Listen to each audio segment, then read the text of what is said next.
go. Okay, don't have the common sense. This is a holy river. You have to be. This is a holy river.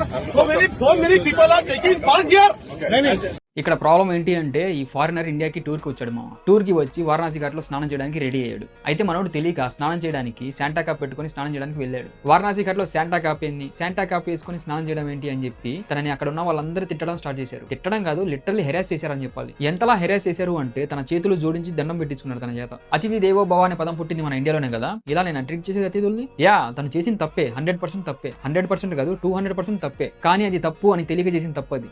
తను వచ్చింది వేరే country నుండి, వాళ్ళకి మన cultures కానీ మన ట్రెడిషన్స్ కానీ తెలియవు. అలా తెలియని పర్సన్ ఇలాంటి తప్పు చేస్తే కూర్చోబెట్టి సున్నితంగా చెప్పాలి కదా. ఇదే ఒక ఆపర్చునిటీగా తీసుకొని మన ట్రెడిషన్స్ గురించి మన కల్చర్స్ గురించి ఇంకా ఎలాబొరేట్ చేసి చెప్పాలి వాళ్ళకి. అలా చెప్పడం మానేసి నెక్స్ట్ టైం ఇండియా రావాలి అంటేనే భయపడేలా చేశారు వీళ్ళందరూ కలిసి. తెలిసి చేస్తే తప్పు, అప్పుడు నిలదీయాలి. తెలియక చేస్తే పొరపాటు, అప్పుడు నచ్చ చెప్పాలి. ఇంత చిన్న లాజిక్ తెలియని ఆ పెద్ద మనిషి ఆయన మీద అంతలా ఎగిరాడు. మీకు నిజంగా వారణాసి ఘాట్ మీద అక్కడ పుణ్యస్నానాల మీద అంత కన్సర్న్ ఉంటే అందులోనే స్నానం చేసి అందులోనే చెత్తపడేసి మన ఇండియన్స్ తిట్టాలి ఫస్ట్. మొన్న ఆ మధ్య స్కూల్ పిల్లలు వారణాసి ఘాట్ లో 60 కేజెస్ చెత్తను తీశారంట. ఒక గవర్నమెంట్ చేయాల్సిన పనుల్ని చిన్నపిల్లలు చేస్తున్నారు అక్కడ. అంత పవిత్రమైన వారణాసి ఘాట్ ని ప్రాపర్ గా ఎందుకు క్లీన్ చేయట్లేదని చెప్పి గవర్నమెంట్ ని నిలదీయాలి మీరు. కానీ మనం చేయడం కాదు, మనకు దమ్ము లేదు. ఫస్ట్ ఆఫ్ ఆల్ మన ప్రతాపం మొత్తం ఎవరి మీద చూపిస్తాం అంటే మనల్ని ఎదిరించి మాట్లాడలేని మనుషుల మీద చూపిస్తాం కదా.